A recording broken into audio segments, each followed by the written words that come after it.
Yeah, Mark and Shauna, when you meet Dan Laguna, he looks, acts, and talks like your normal, everyday guy.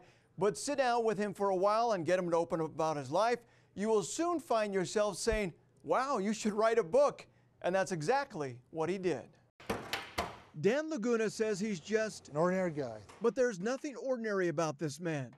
What ordinary man gets shot out of the sky, saves a Polish ambassador from the streets of Baghdad, meets President George Bush, Condoleezza Rice, has a Hollywood movie made after a mission he was a part of in Somalia, they called it Black Hawk Down, survives a fireball crash landing, and sadly loses 5 fellow soldiers, one of them his dear brother and best friend.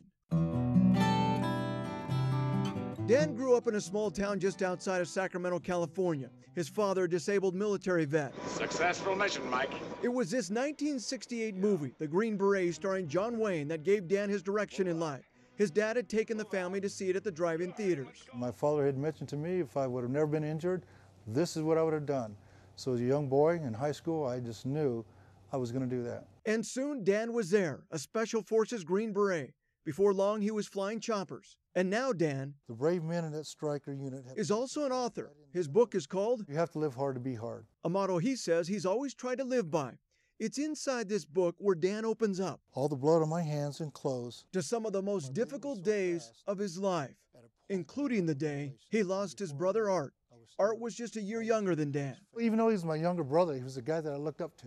You know, in my eyes, he was kind of my hero. In 2007, Dan and Art were in Baghdad working for a private security team. The two were flying separate choppers into a fierce war zone, rockets and bullets flying everywhere. Their mission, get a diplomat out of harm's way. He was my wingman. But suddenly, Art vanished. His final words over the radio? I'm hit, I'm going back. Art and his crew of 3 other soldiers were shot down. I spent the next 20 minutes looking for him before I was shot down. Dan made his way to 4 body bags. As I slowly unzipped that second body bag, my heart was beating so hard I thought it was going to tear right through my chest. Tears trickled down my face as I whispered, I'm sorry, I love you, Art, please forgive me. Why did you say, I'm sorry? I said I'm sorry to my brother because at that time, you know, I felt it probably should have been me instead of him. He should have been at home. I asked my brother to extend a couple extra weeks because I was short pilots. And without hesitation, he said, I'll stay. This is my office. But even after all this, Dan continues to fly. Currently flying for King Abdullah II of Jordan.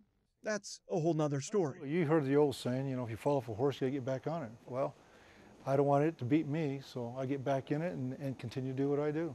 Dan Laguna says he never intended to write a book about his experiences. He says he kept a journal and wrote many of the experiences down just to give to family members of those who lost their sons. That's when friends convinced him he needed to write a book.